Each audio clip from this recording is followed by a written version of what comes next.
Алимент өндіру. Ассаламағалейкум құрметті достарым, сіздермен бірге заңгер Шыныбаев Марғұлан. Заңгер Марғұлан YouTube каналына қош келдіңіздер. Жалпы алимент туралы бүгін біраз әңгіме қозғайтын боламыз. Тақырыпқа көшпей атып, әрине подписка, лайк басуды, комментарий қалдыруды ұмытпаңыздар. Енді алиментке қатысты. Жалпы алимент біздің түсінігімізде баланы асырауға байланысты алиментті барлығымыз білеміз. Одан басқа да алимент түрлерін біз білеміз бе? Мысалға, ерлі зайыптылардың біреуі егер мүгедек болса, өзін асырай алмайтын болса, екінші жұбы алимент төлеу керек. Тағы да басқа түрі бар. Одан кейінгі түрі баланы асыраудан басқа түрі, ата-анасын асырау туралы алимент бар. Одан кейін баланың 3 жасқа толғанға дейінгі, егер бала кіммен қалады, соны асырап бағуға байланысты алимент түрі бар. Яғни бірнеше алимент түрлеріміз айтып өттік. Осының әрқайсына тоқталып өтейік. Мысалға, балаларға алимент өндіру. Қазақстан Республикасының неке және отбасы туралы кодексіне сәйкес балалардың санына байланысты алименттің пайыздары да бөлініп отырады. Мысалы, бір балаға 4-тен 1 бөлігі 25%, 2 балаға 3-тен 1 бөлігі 33%, 3 баладан артық балаларға 50%, жартысы өндірілу керек. Жартысы, жаңағы айтып отырмын ғой, пайыздар ол қайдан есептелінеді? Ол айлығынан есептелінеді, яғни табысынан есептелінеді. Егер мысалы бір кісі жұмыс істейтін болса, 100 мың теңге айлық алатын болса, онда бір бала үшін 25 мың теңге төлейді. Мысалға, орта есеппен. Егер екі бала болатын болса, ona 100 мыңның 33%-ын төлейді. Көбейтеміз 33%-ға. 33 мың теңге деген сияқты. Ал егер 2 баладан көп болатын болса, 3, 4, 5 балада 100 мыңның несін жартысын төлейді 50 мың теңгеден.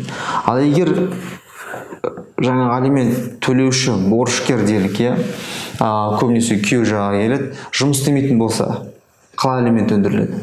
Ол кезде статистика орталығына сұраныс жасалынады, сот орындаушы сұраныс жасайды.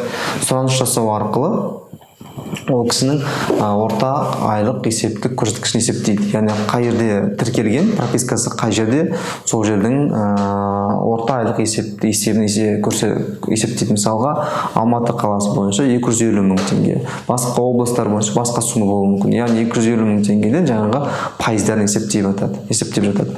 Ал жалпы алимент өндіру үшін не істеу керек дейтін болсақ, ол арыз жазу керек міндетті түрде сотқа. Өзіңіздің тіркеуіңіз бойынша райондық сотқа болмаса, күйеуіңіздің тіркеуі бойынша райондық сотқа алимент өндіру туралы арыз тапсырасыздар. Алимент өндіру туралы арызға міндетті түрде туу туралы куәлік, баланың неке туралы куәлігіңіз және баланың денсаулығы аман-есен деген емханадан, больницадан справка, анықтама аласыздар. Сол анықтаманы міндетті түрде тіркеуіңіз керек. Солайынан сотқа өткізесіздер. Сот бұйрығын шығарады. Сот бұйрығынан кейін сот орындаушы өтеді, сот орындаушы өндіре бастайды. Яғни бұл механизм, жұмыс істейтін механизмі бұл. Біз не туралы айттық? Жалпы балаға байланысты, баланы асырап бағуға байланысты алимент түрін айтып өттік. Ол бір топ. Екінші топ алимент, мысалға, ерлі зайыптылар ажырасып кетті дедік. Екінші мысал айтып өттім, ажырасып кетті дедік. Ажырасып кеткеннен кейін іште бала бар. Болмаса бала туылды, енді ғана нәресте 7-8 ай. Ол кезде балаға алимент қарастырылады. Жаңағыда мен айтқанда арыз тапсырасыздар, алимент өндіру туралы бұйрық шығарасыздар сот арқылы. Бұйрық шығады сот арқылы. Ал әйелі 3 жасқа толғанға дейін балаға қараумен болады ғой, яғни жұмысқа жарамсыз болады. Сондықтан әйелін асырап бағуға байланысты бөлек талап арыз тапсыру арқылы сотқа алимент өндіруге болады. Алименттің көлемін сот тағайындайды. Яғни біз айлық есептік көрсеткіш дедік қой, МРП, минимальный заработный, ең төменгі айлық есептік көрсеткіш. Соны есептейді, МРП-мен есептейді. МРП қанша, мысалы, 40 мың теңге, болмаса 80 мың теңге алу үшін, мысалға, 20 МРП, 40 МРП өндіріп бер деп талап ету керек сот арқылы. Ол жерде арыз жазады, арызға міндетті түрде құжаттар тіркеледі. Жаңағындай әйелін, жұбайын баланың 3 жасқа дейінгі толғанға дейін асырап бағуына байланысты. Бұл яғни біздің екінші түрі әйелін асырап бағуға байланысты 3 жасқа толғанға дейін. Үшінші бір түрі, тағы да алименттің түрі, мысалы ерлі зайыптылардың біреуі инвалидтілік. Яғни өзі қамтамасыз ете алмайды.